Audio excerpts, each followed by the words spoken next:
दहशत गर्दों के हमले में शहीद 7 फौजी जवान आबाई इलाकों में फौजी एजाज के साथ सुपुर्द खाक।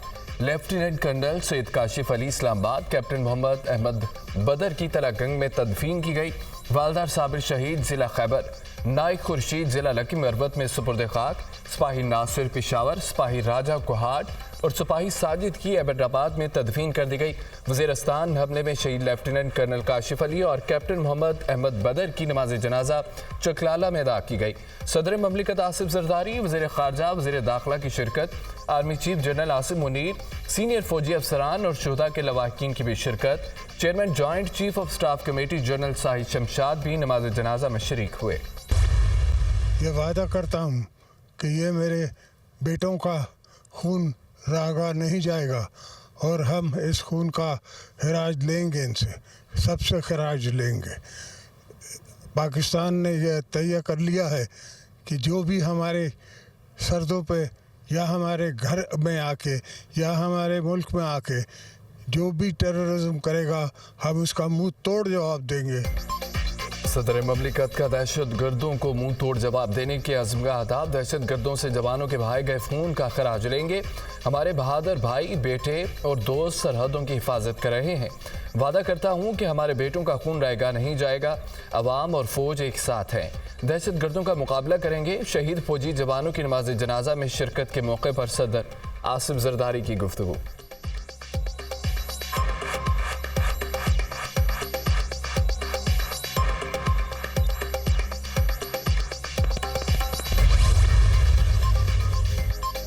वज़ीर-ए-आज़म शहबाज शरीफ की वज़ीरिस्तान में दहशत गर्दों के हमले की शदीद मज़म्मत। कहते हैं सिक्योरिटी फोर्सेस ने दहशत गर्दों के अज़ाइम खाक में मिला दिए। वज़ीर दाखिला मोहसिन नकवी की भी हमले की मज़म्मत। हमले की खामोशी से मज़म्मत नहीं करेंगे, जवाब देंगे। हमले का ऐसा जवाब देंगे कि याद रखा जाएगा। पूरी कौम पाक फौज के साथ खड़ी है। मोहसिन नकवी का वीडियो पैगाम।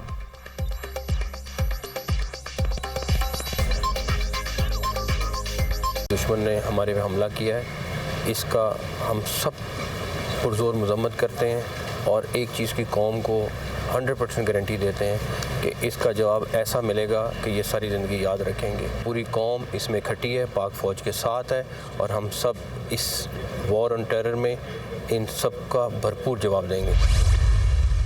हमारी अफवाज जो इस वक्त जंग लड़ रही हैं दहशत गर्दी के ख़िलाफ़ और जिस तरह कुर्बानियाँ लगातार दी जा रही हैं, मैं समझता हूँ कि हमें अपने मौसनों की जितनी भी हम इज़्ज़त करें वो कम है। एक पार्टी ने, सियासी पार्टी ने हमारे मुल्क की, उन्होंने ट्वीट किए हैं, सोशल मीडिया पे पोस्ट किए हैं और इन शहादतों का जो है वो मजाक उड़ाया। इनको उन्होंने रिटर्निंग अफसरों से तशबीह दी। पाकिस्तान में दहशत गर्दी के लिए अफगान सरजमीन इस्तेमाल हो रही है। सबसे ज़्यादा दहशत गर्दी खैबर पख्तूनख्वा में हो रही है। दहशत गर्दी के खिलाफ जंग मुत्तहिद होकर लड़ी जा सकती है। शुहदा के खिलाफ बयान देने वालों का दहशत गर्दों से राब्ता हो सकता है यही लोग दहशत गर्दों को पनाह देते हों। एक सियासी जमात ने शहादतों का मजाक उड़ाया, शहीदों को रिटर्निंग अफसरान से तशबीह दी। इससे बड़ी मुल्क दुश्मनी नहीं हो सकती। जो पार्टी हद क्रॉस करेगी उसका अंजाम अच्छा नहीं होगा। वज़ीर दिफा की तनबीह, social media accounts Bharat, America, UAE और यूरोप से चलाए जा रहे हैं। कनेक्शन यहाँ भी हैं। ये पार्टी अपनी शनाख्त खो चुकी है। ये बेनामी पार्टी है। IMF को ख़त लिखना मुल्क दुश्मनी के मुतरादिब है। कौमी असम्बली में उन्होंने गजा करारदाद की मुखालफत की। ख्वाजा आसिफ की न्यूज़ कॉन्फ्रेंस।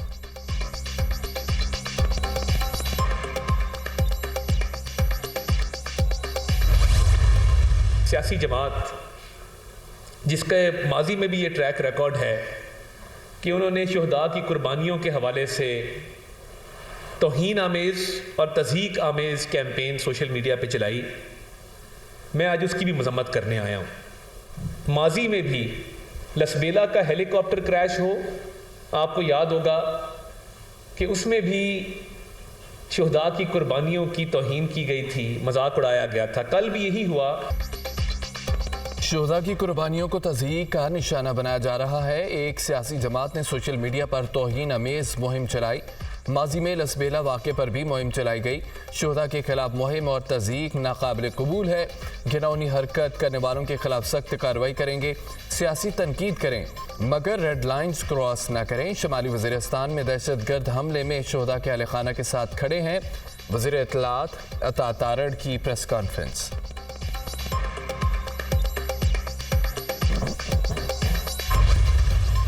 वज़ीर-ए-आज़म शहबाज शरीफ से बलोचिस्तान से ताल्लुक़ रखने वाले सैलाब मुतासरा तालिब इल्म की मुलाकात। वज़ीर-ए-आज़म ने इकरामुल्लाह का वज़ीर-ए-आज़म हाउस में इस्तकबाल किया। पढ़ लिख कर कौम की खिदमत करना चाहता हूँ। वज़ीर-ए-आज़म की बदौलत आज आला स्कूल में तालीम हासिल कर रहा हूँ। मेरी ख्वाहिश थी कि आप दोबारा वज़ीर-ए-आज़म बने। तालिब इल्म का मुकालमा आपको देख कर खुशी हुई। खूब पढ़ो और आगे बढ़ो। आपकी तालीम के तमाम अखराजात हुकूमत बर्दाश्त करेगी। तालीम ही हमारे मुल्क का मुस्तकबिल बदल सकती है। वज़ीर-ए-आज़म की गुफ्तगू। शहबाज शरीफ ने इकरामुल्लाह को कलम और निसाबी सरगर्मियों में मदद के लिए अपनी जानिब से टैबलेट का तोहफा दिया।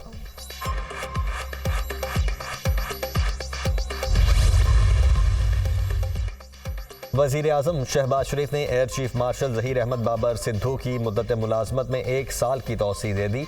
वज़ीर-ए-आज़म ने मुद्दत मुलाजमत में तौसी की एडवाइस सदर आसिफ जरदारी को इरसाल की। सदर मुमलिकत एयर चीफ ज़हीर अहमद बाबर सिद्धू की मुद्दत मुलाजमत में तौसी की एडवाइस पर दस्तखत करेंगे।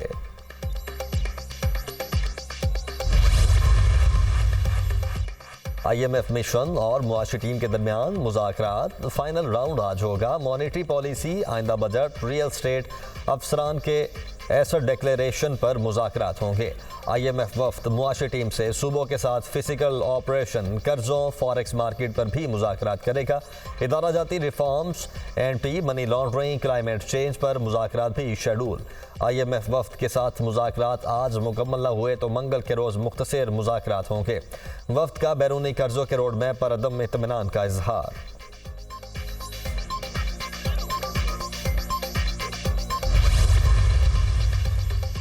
पंजाब का आइंदा 3 माह का बजट आज पंजाब असम्बली में पेश किया जाएगा। वज़ीर ख़जाना मुज्तबा शुजाउर रहमान 1 अप्रैल से 30 जून तक का बजट पेश करेंगे। गुज़श्त शुदा बजट भी मंजूरी के लिए पेश किया जाएगा। पंजाब असम्बली ने बजट इजलास का एजेंडा जारी कर दिया।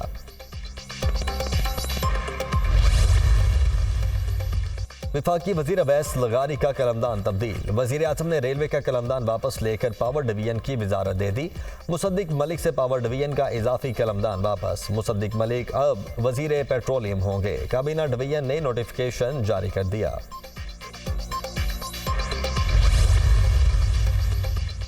सेनेट इंतखाबात, उम्मीदवारों की इब्तदाई फहरिस्त जारी। पंजाब में सेनेट की 12 नशिस्तों पर 28 उम्मीदवार मैदान में।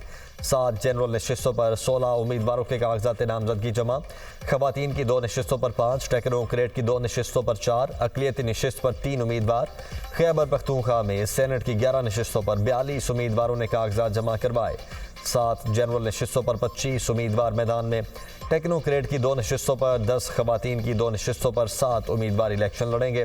बलोचिस्तान में सेनेट की 11 नशिस्तों के लिए 38 उम्मीदवारों के कागजात नामजदगी मंजूर। बलोचिस्तान में सेनेट की 7 जनरल नशिस्तों पर 17 उम्मीदवार मैदान में हैं। टेक्नोक्रेट की 2 नशिस्तों के लिए 13, खवातीन की 2 नशिस्तों पर 8 उम्मीदवार इलेक्शन लड़ेंगे। सिंध में सेनेट की 12 नशिस्तों पर 35 उम्मीदवार मैदान में हैं। 7 जनरल नशिस्तों पर 21 उम्मीदवारों ने कागजात जमा करवाए। टेक्नोक्रेट की 2 नशिस्तों पर 5, खवातीन की 2 नशिस्तों पर 6, अक़लियती नशिस्त पर 3 उम्मीदवार इंतखाबात में हिस्सा लेंगे। इस्लामाबाद की सेनेट की 2 नशिस्तों पर 4 उम्मीदवार किस्मत आजमाई करेंगे। कागजात नामजदगी की स्क्रूटनी का अमल आज और कल जारी रहेगा। सेनेट इंतखाबात के लिए वोटिंग 2 अप्रैल को होगी।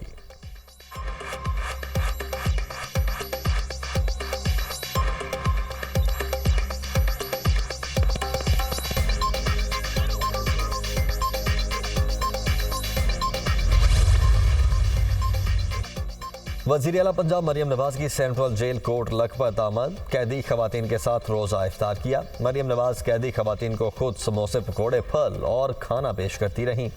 वज़ीर आला पंजाब ने जेल के लॉन में पौधा लगाया, मज़ीद दरख्त लगाने की हिदायत भी की। मरीम नवाज ने वालिद नवाज शरीफ के मुकीद सेल का भी दौरा किया। वज़ीर आला जेल में गुजरे वक्त की यादें ताज़ा करते आबदीदा हो गईं। वज़ीर आला पंजाब ने कोट लखपत जेल में मुनशियात के आदी अफराद की बहाली के लिए 20 बेड्स पर मुश्तमिल हॉस्पिटल का इफ्तिताह किया। मरीम नवाज की कैदियों से बातचीत, मसाइल और ज़रूरियात दरियाफ्त की। वज़ीर आला पंजाब ने रिहाई पाने वाले कैदियों में तोहफ़े भी तकसीम किए।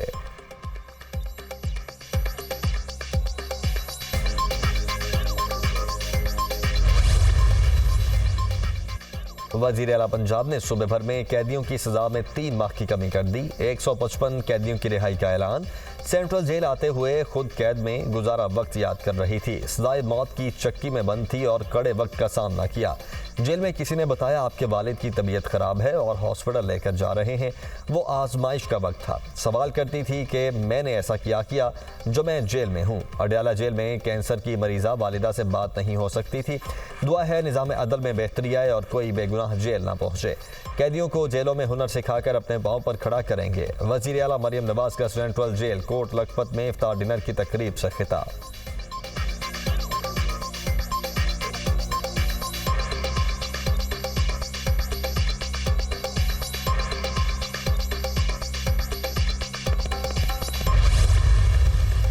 हमारी पहली तरजीह है अमन व अमान। अमन व अमान के बगैर कभी तरक्की नहीं हो सकती। हमने पहले से फोकस कर रहे हैं इंशाल्लाह। उसके लिए हमने पूरा एक प्लान बनाया है।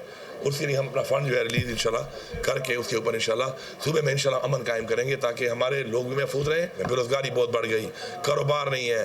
बिजली का यूनिट 16 रुपए का था, अब 80 रुपए का है। बिजली मिलती भी नहीं है। गैस के यही हालात हैं, बहुत ज़्यादा महंगी हो गई है। 8.5 लाख खानदान जो है KP के, सबको इंशाल्लाह 10,000 रुपया और बड़ी इज्जत से मिलेगा। अमन अमान के हवाले से मुकम्मल प्लान बना लिया, जल्द काम शुरू होगा। मुल्क में रोजगार है ना कारोबार, लोग महंगाई की चक्की में पिस रहे हैं। बानी PTI की हुकूमत को हटाने के बाद मुल्क में महंगाई का तूफान आया। 8.5 लाख खानदानों को बाइज्जत तरीके से रमज़ान पैकेज दिया जाएगा। लोगों को उनका हक दहलीज पर पहुँचाएंगे और तजलील नहीं करेंगे। विफाक के ज़िम्मे सूबे के बकाया जात की इदाई के लिए वज़ीर आज़म से बात हुई है। बकाया जात सूबे के अवाम का हक है, विफाक को हक हमें देना होगा। वज़ीर आला खैबर पख्तूनख्वा अली अमीन गंडापुर की मीडिया से गुफ्तगू।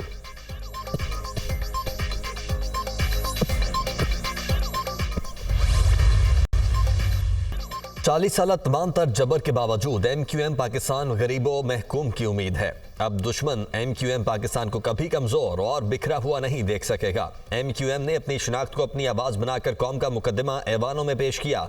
हमने दलीलों के साथ मरदमशुमारी में मुकदमा लड़कर कराची की बड़ी आबादी को बाज़ेयाब करवाया।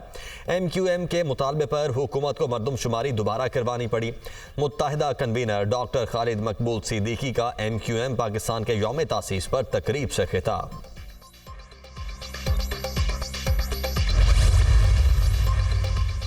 सिंध हुकूमत गंदम खरीदारी का अमल 20 मार्च से शुरू करेगी। 353 खरीदारी मराकज़ कायम किए जाएंगे। सूबे में 9 लाख टन गंदम की खरीदारी का हदफ मुकर्रर।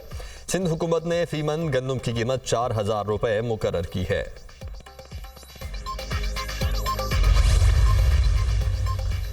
आसिफा भुट्टो की पार्लिमानी सियासत में एंट्री, कागजात नामजदगी जमा करवा दिए। आसिफा भुट्टो NA 207 में नवाब शाह से आसिफ अली जरदारी की छोड़ी निशिस्त पर इलेक्शन लड़ेंगी।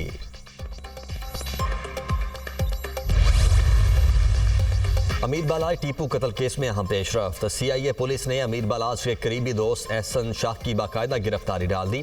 CIA पुलिस ने एहसन शाह को अमीर बालाज की मुखबरी के इल्जाम में हिरासत में लिया था। एहसन शाह पर मुकदमे में नामजद मुल्जिमान के साथ राबितों का इल्जाम है। मुल्जिम ने मुबैना तौर पर मुखबरी के लिए नामजद मुल्जिमान से रकम वसूल की। एहसन शाह को आज अदालत में पेश किया जाएगा।